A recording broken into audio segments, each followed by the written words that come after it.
तो welcome back again.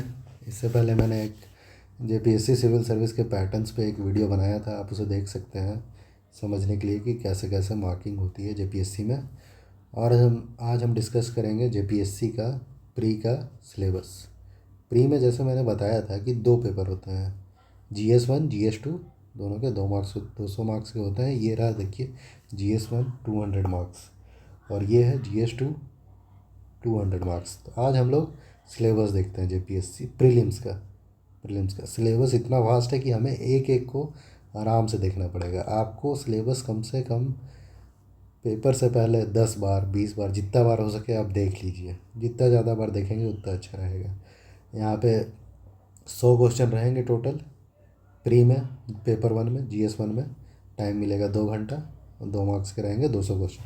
ये 100 marks का वेटेज दिया हुआ है, जैसे 8 पार्ट में इनको डिवाइड किया गया है। हिस्ट्री के 15 क्वेश्चन, ज्योग्राफी के 10 क्वेश्चन, पॉलिटी और गवर्नेंस के 10 क्वेश्चन, इकोनॉमिक सस्टेनेबल डेवलपमेंट के 10 क्वेश्चन, साइंस एंड टेक के 15, झारखंड स्पेसिफिक अगेन 10 क्वेश्चन, क्योंकि झारखंड स्पेसिफिक फिर से पूछा जाएगा यहाँ से GS2 में, जबकि झारखंड केवल है फिर भी यहाँ पे 10 क्वेश्चन पूछा जाएगा। और जो ये करंट इवेंट्स है related to national and international, और ये हो गया जो जनरल क्वेश्चंस। हालांकि यहाँ पे लिखा जाता है कि not requiring subject specialisation, but ऐसा बिल्कुल भी नहीं है। आपको एक एक टॉपिक इसमें इसके जो सब पार्ट्स 8 हो, आपको एक एक को अच्छे से पता होना चाहिए, तभी आप वहाँ पे आंसर कर पाएंगे। तो हम देखते हैं पहला part, history of India. History जो कि बड़ा वास्ट है, लेकिन आप सिलेबस पे ध्यान दीजिए, ये हिस्ट्री ऑफ इंडिया है, केवल ऑफ इंडिया। आपको वर्ल्ड हिस्ट्री नहीं पढ़ना है, आपको वर्ल्ड हिस्ट्री नहीं देखना है, क्योंकि अगर आप वर्ल्ड हिस्ट्री देखने लगे तो आप अपना भी टाइम वेस्ट कीजिएगा और वो फ्रूटफुल भी नहीं रहेगा, क्योंकि उस पर क्वेश्चन आएंगे नहीं। तो बेसिकली आपको स्टार्ट करना है एंशियंट इंडिया। एंशियंट इंडिया आप इंडस वैली सिविलाइजेशन या फिर उससे पहले जो पैलियोलिथिक एज में मेसोलिथिक एज, वो सब भी एक बार देख ले। इंडस वैली सिविलाइजेशन से बेसिकली आपका स्टार्ट हो जाता है एंशियंट इंडिया। यहाँ से आपको फिर Gupta empire, Kalinga empire, Maurya empire, Magadha empire, ये सब करते करते लास्ट में आप हर्षवर्धन तक जा सकते हैं, जिसको लास्ट का ग्रेट इंडियन रूलर बोला जाता है। तो एंशियंट इंडिया में आप यहाँ तक कंसिडर कर सकते हैं। और MCQ क्वेश्चन है, तो आप इम्पोर्टेंट बुक्स जो लिखे जाते हैं, इम्पोर्टेंट बुद्धिस्ट काउंसिल जो हो गए हैं, इम्पोर्टेंट जैन तीर्थंकर्स हो गए हैं, ये सब आपको ध्यान में रखना है, क्योंकि क्वेश्चन मार्जिन ऑफ एरर आप नहीं कर सकते हैं। और आज के डेट में क्वेश्चंस भी अच्छे लेवल के आने लग गए हैं, तो आपको थोड़ा डीप में ही पढ़ना पड़ेगा। स्टेटमेंट बेस्ड भी आने लग गए हैं, 1 2 3 ABC वैसे करके, तो आपको दिक्कत ना हो। हालांकि उसमें एलिमिनेशन भी काम कर सकता है। उसके बाद मेडिएवल इंडिया है सिलेबस में, इसके भी 5 क्वेश्चन रहेंगे। और जेपीएससी की एक प्लस पॉइंट ये है ना, प्लस पॉइंट कि ये अपने सिलेबस को रिलीजियसली फॉलो करता है। सिलेबस के अकॉर्डिंग ही क्वेश्चन पेपर सेट होता है। सिलेबस से इनका डेविएशन बहुत मिनिमम रहता है। तो आप जैसा सिलेबस यहाँ देख रहे हैं उसी हिसाब से आपके पेपर में क्वेश्चन आएंगे। मेडिएवल इंडिया हो गया, जो कोलैप्स ऑफ गुप्ता एम्पायर के बाद से जो बिगनिंग होता है, उसके बाद जो एडवेंट ऑफ गजनी इस्लाम इंडिया में जो होता है, दिल्ली सल्तनत हो गया, उसके बाद फिर मुग़ल एम्पायर हो गया, बीच में विजयनगर किंगडम हो गया, इधर नीचे चोला वगैरह हो गए हैं, ये सब भी आपको देखना है। उसके बाद मॉडर्न इंडिया भी बहुत इम्पोर्टेंट है। हालांकि सारा इम्पोर्टेंट है, मॉडर्न इंडिया के भी क्वेश्चंस आते हैं, 5 क्वेश्चन आएंगे। तो इसमें आपको बहुत सारा चीज़ पढ़ना है, जैसे एडवेंट ऑफ फॉरेनर्स किस क्रोनोलॉजी में हुए, कौन कौन सा समाज रिफॉर्म्स आए हैं, रिवाइवलिस्ट मूवमेंट चला, उसके बाद कौन कौन सी बुक किसने लिखी है, मैगजीन किसने चलाया है, कौन कौन से इवेंट कब हुए, INC के सेशन, ये सब बड़े हॉट टॉपिक्स है। अगर आप तैयारी कर रहे हैं तो आपको तो पता ही होगा। तो हिस्ट्री ऑफ इंडिया के 15 क्वेश्चन, और सिलेबस ये दिखने में बस ancient India, medieval India, modern India लिखा हुआ, पर आपको इसको तैयार करने में बहुत टाइम लगेगा, मिनिमम 1 महीना 2 महीने लग जाएगा केवल हिस्ट्री अच्छे से करने में। इसलिए आप टाइम देना अभी से ही शुरू कर दीजिए। उसके बाद में ज्योग्राफी ऑफ इंडिया, तो ये भी ध्यान दीजिए केवल ज्योग्राफी ऑफ इंडिया है ना। तो जनरल ज्योग्राफी में लेकिन पूछ सकते हैं वो जो प्रोसेस होते हैं डिफरेंट डिफरेंट तरह के, जो जियोमॉर्फोलॉजिकल प्रोसेस हो गए, क्लाइमेटोलॉजी से रिलेटेड, ओशियानोग्राफी से रिलेटेड हो गए, तो ये सारे आ जाएंगे जनरल ज्योग्राफी में। फिजिकल ज्योग्राफी में आ जाएंगे लैंड फॉर्म्स जो होते हैं, जो प्रोसेसेस होते हैं, इंटरेक्शन हो गया, क्लाइमेट चेंज हो गया, ये सारे आ जाएंगे फिजिकल ज्योग्राफी में। उसके बाद इकोनॉमिकल ज्योग्राफी में ऐसा बोलते हैं जैसे कि geography of any region, geography कहीं की भी जो ज्योग्राफी रहती है ना, वो वहाँ की इकोनॉमी डिटरमाइन करती है, बूस्ट करती है। अगर आपके पास लैंड, आपके जो टेरिटोरियल जुरिस्डिक्शन है वहाँ पे मिनरल्स है, तो आप वहाँ पे इंडस्ट्री सेटअप कर सकते हैं, तो ऐसे ये इकोनॉमी को बूस्ट करती है। तो इकोनॉमिकल ज्योग्राफी में भी आपको देखना है कि कैसे ज्योग्राफी का इन्फ्लुएंस इकोनॉमी पे पड़ता है।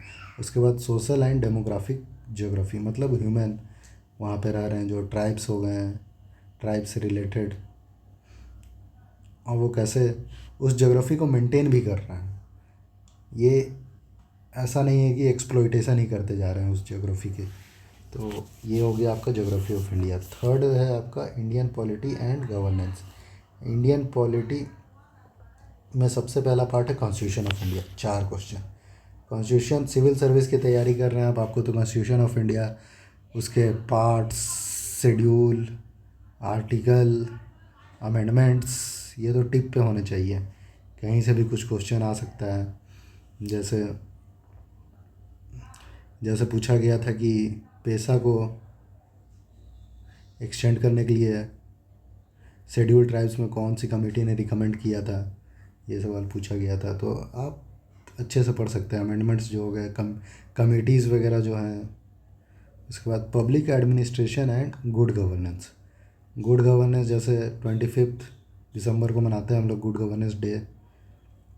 उसके बाद पब्लिक एडमिनिस्ट्रेशन, आप एक एडमिनिस्ट्रेशन का पार्ट बनने जा रहे हैं, तो आप पब्लिक एडमिनिस्ट्रेशन को नेगलेक्ट नहीं कर सकते हैं। यहाँ पे बहुत सारे थ्योरी दिए गए हैं, आप उसको देख सकते हैं। जैसे कि हो गया टेलर थ्योरी है, डिसीजन मेकिंग थ्योरी हो गए, बहुत सारे मॉडल्स है। डिसेंट्रलाइजेशन बहुत important, panchayat and municipalities 2 question. 73rd constitutional amendment आपको पता ही होगा। 73rd and 74th Gandhian principle पे बेस्ड है डिसेंट्रलाइजेशन। आर्टिकल 40 जो डीपीएसपी में है, 40 नंबर। तो ये सब आपको इंडियन पॉलिटी एंड गवर्नेंस का पार्ट मिलेगा। उसके बाद इकोनॉमिक एंड सस्टेनेबल डेवलपमेंट, ये आपका चौथा पार्ट।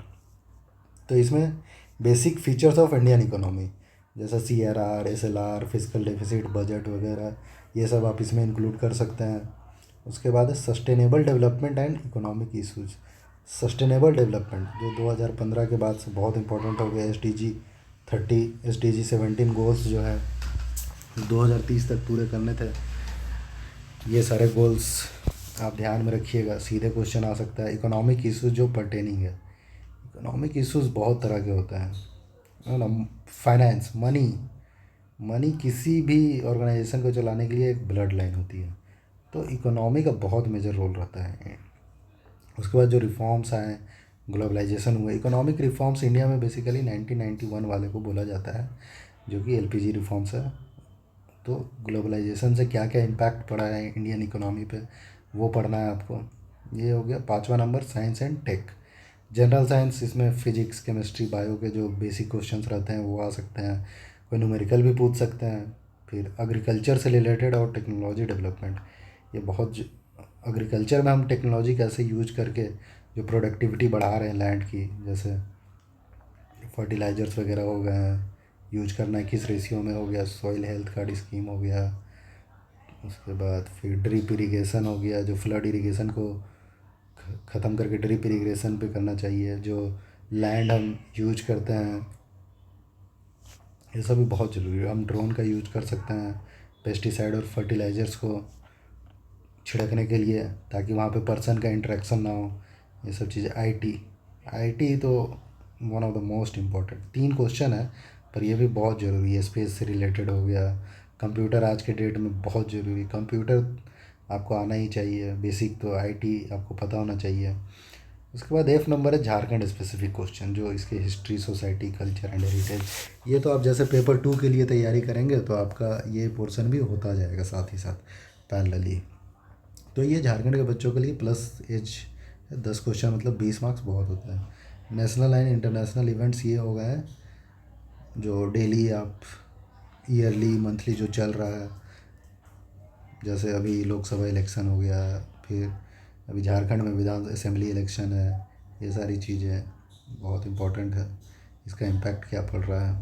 नेशनल इवेंट अभी इंटरनेशनल में जैसे यूएस में इलेक्शन है, अभी रसिया यूक्रेन वॉर हो गया, इजराइल ईरान वॉर हो गया। ये सारी चीज़ें बढ़ रही हैं, जो बीच में नॉर्थ कोरिया साउथ कोरिया का भी आया था। तो ये सारी चीज़ें हो गई। 7वां पार्ट H नंबर है general question of miscellaneous topic. ये आपको एज दिला सकता है टॉपिक। अगर आपने ये जो इसके सब पार्ट से 8 ये आपने अच्छे से कर लिया तो ये आपको एज दिला देगा। ह्यूमन राइट्स में NHRC हो गया। 10 दिसंबर को हम जैसे ह्यूमन राइट्स डे मनाते हैं। इनके चेयरमैन कौन हो, इनके चेयरमैन की जो अपॉइंटमेंट होता है वो कौन करता है, एलिजिबिलिटी क्या है, ये स्टैट्यूटरी बॉडी है। फिर environmental protection, biodiversity and climate change की वजह से कितना ज़्यादा इम्पैक्ट बढ़ चुका है, इन्वायरमेंट प्रोटेक्शन के लिए क्या क्या लॉज लाए गए हैं, बायोडाइवर्सिटी।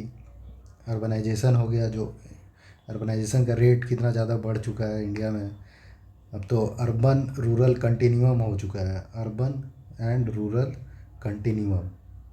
अब वो पहले जैसा नहीं रहा कि रूरल इधर रहेंगे अर्बन इधर रहेंगे, अब ये दोनों मिल गई है पैरेलली। तो यहाँ पे एक साथ होने लगी ये अर्बनाइजेशन, इसीलिए ग्रो करते जा रहा है, रूरल खत्म हो। स्पोर्ट्स में डिजास्टर मैनेजमेंट, जैसे जैसे क्लाइमेट चेंज हो रहा है डिजास्टर्स बढ़ते जा रहे हैं।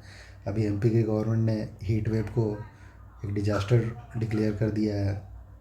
पॉवर्टी नीति आयोग के इंडेक्स हो गए हैं। अनएम्प्लॉयमेंट कितने तरह के होते हैं, सीजनल, साइक्लिकल, स्ट्रक्चरल, फ्रिक्शनल, ये सब देखना है।